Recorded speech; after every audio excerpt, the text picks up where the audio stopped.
vous savez, la personne handicapée a été toujours marginalisée dans notre société.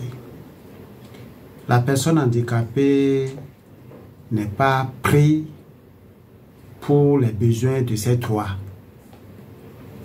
Cette personne est toujours prise sur le modèle caritatif.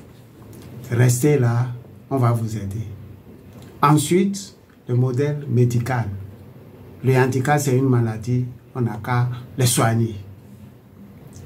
Ça fait que nous vivons dans une certaine difficulté. Difficulté liée au regard même de la population. Le regard négatif que la population porte à la personne handicapée. Après ces obstacles qui constituent le regard négatif, nous avons les obstacles environnementaux. Ces obstacles environnementaux constituent l'inaccessibilité des lieux, des bâtiments. Et puis vient le grand obstacle que moi je trouve, c'est les obstacles institutionnels. Quand je dis institutionnel, on n'a aucun cadre juridique qui puisse nous protéger. Ce qui veut dire que si j'ai le droit d'aller à l'école, il suffit que le maître dise non, tu ne viens pas, tu es à la maison, et personne ne demanderait de compte à ce maître. Il suffit qu'on te violente en tant que personne handicapée, tu n'as pas le droit d'en parler.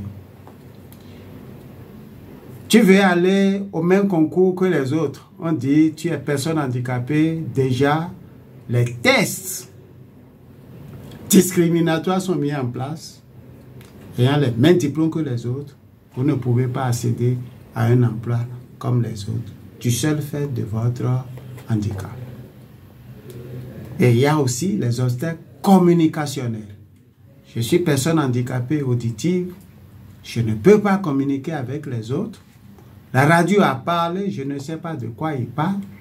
La télé est allumée, je vois que des dessins, mais de contenu, je ne sais pas. Ou quand il y a une situation dans le pays, ce n'est qu'après 48 heures qu'on vient nous expliquer.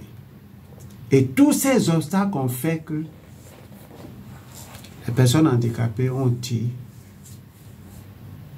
il faut commencer par faire le plaidoyer, étant donné que nous sommes les citoyens à part entière de ce pays.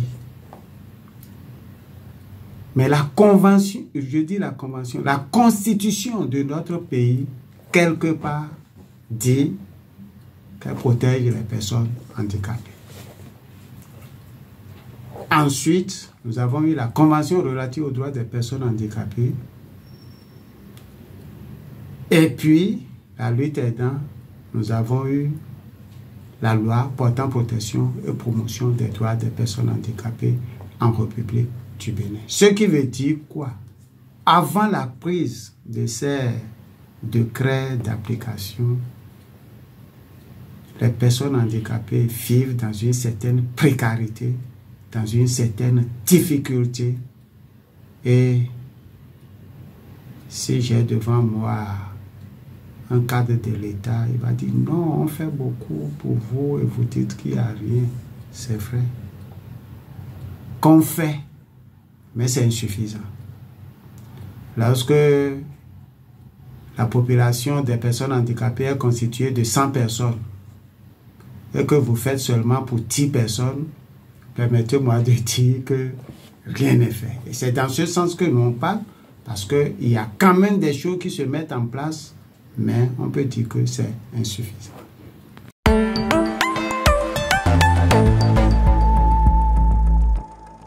Merci, monsieur le journaliste. Au fait, pour nous, c'est une grande joie. C'est une grande joie pour moi spécialement parce que, étant président de la fédération, je pourrais m'enorgueillir en disant que c'est sous moi que le président a pris ces décrets. Et à partir de cet instant, j'étais vraiment content. J'étais vraiment content parce que la fédération a travaillé la loi avec le gouvernement, a conduit cette loi jusqu'à l'Assemblée et a été votée unanimement par les députés. et voté en 2017. Mais en même temps, quand le président Talon est arrivé, il a programmé et il a promulgué cette loi le 22 septembre 2017, disons, la même année. Et ce n'est qu'après ça que nous avons commencé les plaidoyers pour pouvoir avoir les décrets d'application. Et 6 ans durant, nous avons continué de leur rappeler, de dire il faut, pour que nous puissions vraiment jouir de cette loi. Finalement, je crois que ça a été fait le 21 juin 2017 passé. Et tout le pays, toutes les personnes handicapées ont eu une très grande joie de la prise de ces décrets d'application de la loi.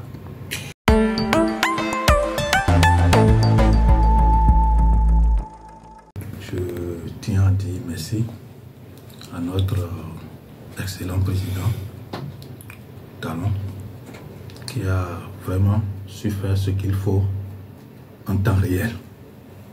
Nous tenons à dire merci à tous ceux qui l'ont accompagné pour atteindre cet objectif qui nous tient à cœur. Merci beaucoup.